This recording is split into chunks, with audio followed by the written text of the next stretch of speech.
ఎప్పుడైతే ఆ అమ్మాయి మనల్ని అవాయిడ్ చేయడం స్టార్ట్ చేసిందో, అంటే లేట్ రిప్లై చేయడం, కాల్ సరిగ్గా మాట్లాడకపోవడం, మనోడితో ఇంతకుముందులాగా ఉండలేకపోవడం, ఇదంతా మనోడు ఇంకా జీర్ణించుకోలేకపోయాడు.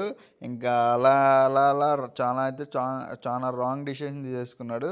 ప్రేమించిన అమ్మాయి గురించి ఆలోచిస్తారు కానీ కన్నవాళ్ళ గురించి ఎవరు ఆలోచించరు. అదన్నమాట మెయిన్ ఇక్కడ. ప్రేమించడం తప్పు కాదు, నువ్వు ప్రేమించవచ్చు, నీ కెపాసిటీ ఉంటే నువ్వు ప్రేమించవచ్చు.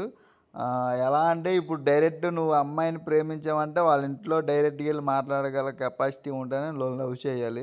ఇంకా ఈ రోజుల్లో లవ్కి ఎంత దూరంగా ఉంటే అంత సేఫ్లో ఉంటాం అన్నమాట. అలా అని లవ్ చేయొద్దనేం కాదు, లవ్ మ్యారేజ్ చేసుకునే వాళ్ళు కూడా చాలా హ్యాపీగా ఉన్నారు.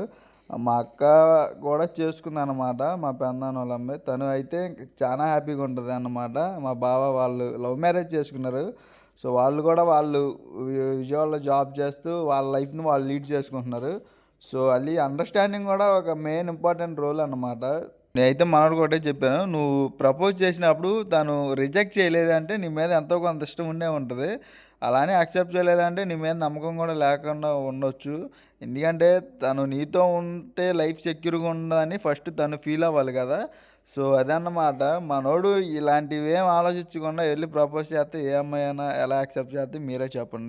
ఓకే మామ, థ్యాంక్స్.